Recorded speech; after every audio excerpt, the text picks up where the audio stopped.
Bonjour à toutes et à tous, je suis très heureuse de vous accueillir de nouveau dans les studios de Wallonia Plus, l'émission du Cercle de Wallonie qui est dédiée à l'entrepreneuriat et à la Wallonie qui gagne. Wallonia Plus, c'est un rendez-vous inspirant, positif et qui met l'accent sur les success stories en région Wallonie. Mais pour débuter, place à notre séquence On s'explique, l'interview cash de Frédéric Bréban. Il reçoit aujourd'hui Christophe Wanty, l'un des deux administrateurs délégués du groupe de construction du même nom. Wanty, c'est une belle histoire familiale, mais aussi de nouveaux défis que vous entendrez dans une poignée de secondes. Allez hop, on s'explique tout de suite dans Wallonia Plus.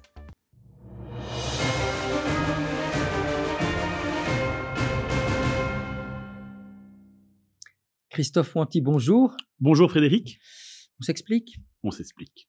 Vous êtes l'administrateur délégué du groupe de construction Wanty. Je devrais dire un des deux administrateurs, puisque vous partagez le poste avec Benoît Sounen, votre partenaire. C'est surtout, Wanty, je trouve, une très belle success story wallonne, comme on les aime dans Wallonia Plus, parce que je vais rappeler à nos téléspectateurs que c'est votre grand-père qui a fondé l'entreprise en 1946. Il sortait de 5 ans de captivité en pleine Deuxième Guerre mondiale. Il a lancé sa petite entreprise de maçonnerie tout seul. Et le groupe Wanty, aujourd'hui, après 3 générations, vous incarnez la 3e, vous employez 1500 personnes. Comment on explique ce succès ? Ce succès, il s'explique avant tout par notre tempérament d'entrepreneur, notre volonté d'entreprendre en Wallonie pour créer de l'emploi notamment. Et puis, je pense que c'est aussi lié à la philosophie du groupe où on aime bien tout faire en interne. C'est vrai que la croissance qu'on a connue tout au long de l'histoire du groupe Wanty, ça a été en essayant d'internaliser des prestations que l'on sous-traitait afin de compléter tous nos services et tout notre, tous les services que l'on peut offrir à nos clients. Voilà, c'est vraiment une volonté de faire tout in-house, comme on le dit. Allez-y. Oui, parce qu'il faut rappeler que c'est quand même un groupe intégré. Hein. Vous allez chercher vos pierres vous-même dans les carrières, et ça va vous faites du génie civil, de la voirie, jusqu'à la démolition d'entreprises. Donc c'est toute la chaîne, je dirais, de construction, déconstruction qui est présente au sein du groupe Wanty. Tout à fait, on a bien tout maîtrisé en interne. L'exemple que vous donniez, on est actionnaire de nos carrières qui produisent les agrégats avec lesquels on fabrique l'asphalte, que l'on pose nous-mêmes pour nos clients. Et donc, c'est vrai que ça permet aussi d'avoir une grande flexibilité chez nous afin de respecter les timings qui nous sont demandés pour les chantiers qu'on exécute pour nos clients. Et puis, ça crée effectivement de l'emploi. On a encore une flotte, par exemple, d'une centaine de camions, là où beaucoup de nos concurrents, c'est une activité qui sous-traite. Voilà, on aime bien tout faire en interne et c'est ce qui explique le fait d'employer 1500 personnes pour un chiffre d'affaires quelque part de 240 millions d'euros. Et on voit beaucoup de nos confrères, nos concurrents, qui sont plus entrepreneurs généraux, réalisent le même chiffre d'affaires, peut-être avec 300 ou 400 personnes. D'accord. Mais c'est ce que vous parliez du chiffre d'affaires. Après votre père qui a développé l'entreprise, vous êtes arrivé en 3e génération, en 1998. Là, le chiffre d'affaires, il est de quelques 25 millions. Donc, vous avez fait, vous, personnellement, avec Benoît Sounen, fois 10 quasiment. En 20 ans, ce n'est pas que le fait de maîtriser. Il y a, dans le management, ça s'explique aussi, je suppose que vous respectez les délais, il y a le travail bien fait, il y a de la créativité. Quelles sont les autres recettes qui ont expliqué le succès de cette story wallonne? Les autres recettes, c'est aussi des opportunités où certains... Vous savez le groupe Wanty a grandi par croissance, je veux dire, organique en développant cette activité, mais on a eu également pas mal de rachats, des opportunités de rachats, ou d'ailleurs majoritairement de sociétés familiales, où la génération suivante ne veut peut-être pas reprendre les rênes de l'entreprise, et donc où des patrons d'entreprise viennent nous trouver, nous disent voilà, mon activité est à céder, et on a pensé au groupe Wanty parce que vous incarnez bien la valeur de la société familiale, et on sait bien qu'avec vous continuerez dans la lignée que l'on a lancée dans nos entreprises. Cette valeur familiale, elle est importante pour vous aussi dans la gestion de l'équipe. Il y a très peu de turnover, je pense moins de 2%. Vous employez quand même 1500 personnes. C'est ça, ils apprécient ça aussi? Tout à fait. On essaye, malgré notre taille, de garder cette culture d'entreprise très familiale. On est très proche de notre personnel. On aime bien, notamment, on fait pas mal de fêtes d'entreprise où on peut côtoyer notre personnel. Et donc, on arrive à garder cette culture d'entreprise familiale ou ce sentiment d'appartenance que l'on développe énormément au sein du groupe Wanty. Alors, cette bonne gestion, hein, cette croissance vous a valu à 2 reprises, à vous et Benoît Sounen, une nomination manager de l'année en 2016, en 2018. Malheureusement, vous n'avez pas gagné. Pas trop déçu? Mais comme m'a dit Jean-Jacques Loquet, tu verras, comme moi, la 3e fois, ça sera la bonne. C'est ce qu'il m'a dit quand il nous a battus. Alors, vous le disiez, hein, de nombreuses acquisitions, c'est un peu le moteur de votre croissance, hein, une dizaine de rachats en 20 ans. Pas que, vous êtes aussi, vous avez exploré de nouveaux marchés, quelques pays, et vous êtes surtout présent en France. Qu'est-ce que vous faites là-bas? Le même travail ou autre chose? Voilà. Donc en fait, on a une activité dans laquelle on a un savoir-faire relativement important, qui est le secteur du démantèlement et plus particulièrement du démantèlement de sites industriels, puisque on a travaillé notamment pour Electrabel pas mal de fois en déconstruction de centrales thermiques. On démolit d'ailleurs la centrale des Aouir pour l'instant. Et grâce à cette expérience, on a eu l'opportunité d'être consulté pour EDF en France. On a remporté plusieurs marchés.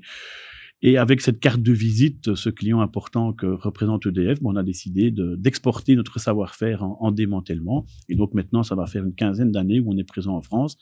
Et depuis une 10aine d'années, avec une société, une structure juridique française qui est basée à Paris. Et c'est vrai que ce savoir-faire en démantèlement, c'est quelque chose qu'on est amené à exporter. Alors, on parle d'exportation, mais on est également présent au nord du pays pour cette activité, où on a un siège d'exploitation à Gand.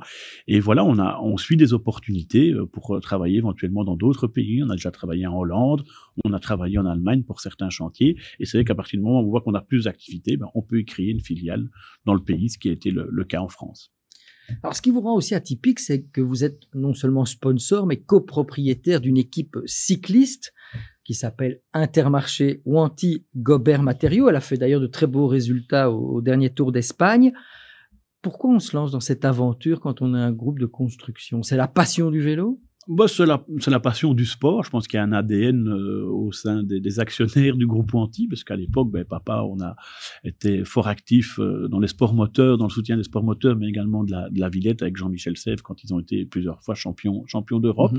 Puis je ne vais pas cacher que mon associé Benoît était un fan de vélo, qu'on a eu l'opportunité d'investir, de sponsoriser cette petite équipe, hein, d'y associer son nom. Et c'est vrai qu'on voit qu'avec le développement de l'équipe et sa montée en World Tour et ses participations sur le Tour de France, où on se fait quand même un peu remarquer, on est les petits poussés du peloton, ce qui est aussi un peu le cas de Wanty dans le secteur de la construction.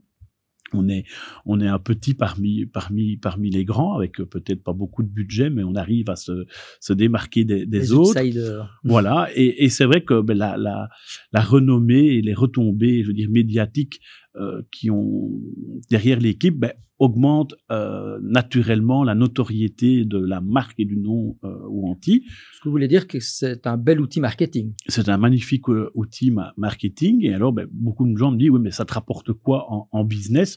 Si, on fait des rencontres. Alors, on travaille beaucoup en marché public, donc ça n'a pas, bien évidemment, ça n'a pas de conséquences sur les marchés publics, mais en marché privé, on a créé autour de l'équipe un business club. Il faut savoir que les principaux actionnaires, les principaux sponsors sont toutes des sociétés familiales où le patron, l'actionnaire est le patron. Intermarché, c'est le cas puisque c'est une coopérative de 80 franchisés. Donc, et donc on fait des rencontres et on développe du business. Je vais prendre l'exemple par exemple du groupe Dufour, basé à Tournai, oui, qui est un des sponsors. Ça nous a rapprochés d'eux et on a créé il y a quelques mois une société ensemble qui va développer prochainement des activités. Donc voilà. Et puis la notoriété, ça sert aussi à engager du personnel, parce que je pense que on donne quand même une certaine attractivité, et pour recruter des talents dont on a besoin encore beaucoup plus aujourd'hui, c'est important d'avoir une image positive que peut donner le sport. En termes de ressources humaines aussi, est-ce que ça galvanise l'énergie au sein de l'entreprise, cette participation? Oui, c'est clair, on sent ce sentiment de fierté de la part du personnel,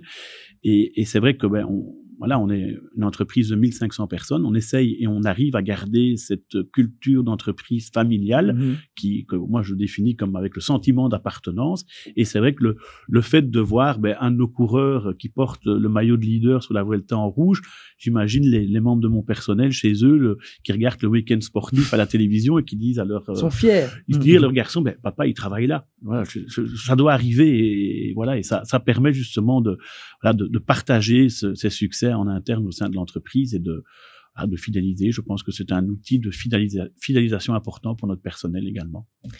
Il nous reste une petite minute, Monsieur Wanty. Quels sont les plus grands défis de votre entreprise aujourd'hui et quels sont vos objectifs à plus long terme dans ce contexte du monde d'après où le Covid est toujours bien présent et ça, même si ça n'a pas trop affecté votre chiffre d'affaires? Non, ben les grands défis, c'est de recruter du personnel, de trouver de la main-d'œuvre. C'est difficile? C'est très compliqué. Simplement, de trouver des gens qui veulent travailler. Pourquoi? Voilà. Parce que la valorisation du métier, le métier n'est pas assez valorisé. Je pense que le métier n'est pas suffisamment valorisé. Après, c'est un métier qui est quand même dur. Les horaires sont quand même relativement importants. C'est un métier qui est physique. Après, former le personnel, on fait beaucoup de formations en interne. On intègre beaucoup de gens en stage. On a créé d'ailleurs la Wanty Academy où chaque année on forme une vingtaine de demandeurs d'emploi en partenariat notamment avec l'IFAPME. Mais ce qui nous manque le plus, c'est de trouver simplement des gens qui veulent travailler. Je pense qu'à la date d'aujourd'hui, celui qui veut travailler, il y a un job pour tout le monde. Après, il faut le vouloir, il faut un peu de bonne volonté. Un message politique aussi de dire, voilà, il faut accélérer les formations. C'est aussi le rôle du politique de mettre les mains dans le cambouis économique. Oui, et il y a une réunion, d'ailleurs, ce début de cet après-midi, malgré je ne sais pas y aller, avec 3 ministres qui ont convoqué notamment le secteur de la construction, parce qu'on sait bien que avec le plan de relance qui suit le Covid, avec malheureusement les inondations, on va avoir un rôle à jouer important. Il y a beaucoup d'argent qui va être investi dans les travaux d'infrastructure, ce qui va nous concerner. Et à la date d'aujourd'hui, on n'est pas sûr qu'on va relever ce défi par manque de main-d'œuvre. Et donc, effectivement, il y a un problème de formation. Mais bon, ça, je pense que la formation, on peut la faire en interne. C'est pas un souci. Et je pense que le message que nous devons en faire passer, c'est qu'à la date d'aujourd'hui, et je ne veux pas dire qu'un chômeur ne gagne pas assez, ce qu'un chômeur a, c'est le minimum qu'il doit avoir. Par contre, celui qui travaille, la différence n'est pas assez importante. Et à certains moments, beaucoup d'ouvriers, beaucoup de gens qui disent, écoutez, moi je préfère être chômeur et travailler en noir, je gagne plus ma vie qu'à venir chez vous. Donc le problème, il est là, c'est que celui qui travaille n'est pas assez valorisé. On fera passer le message. Merci Christophe Wanty, co-administrateur délégué des entreprises Wanty.